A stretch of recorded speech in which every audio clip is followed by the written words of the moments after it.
guys, so today I'm going to show you exactly how I make my DIY exfoliating. So first you're going to need a lemon, some brown sugar, some granulated sugar, and some honey. I usually prefer organic honey, but this will work just fine. Now I'm going to take a cup, add 1 cup of the brown sugar, get a 1/2 cup of the granulated sugar, and add that to the mixture. Then I'm going to take 1/3 of the honey and add that into the mixture as well. It looks so good. Now I'm going to cut a lemon in half and squeeze 1/2 of the lemon into the mixture and mix it up really good. Now you should have a thick, creamy texture for your exfoliating.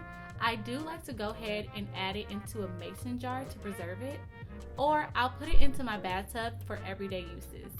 I hope you guys enjoy.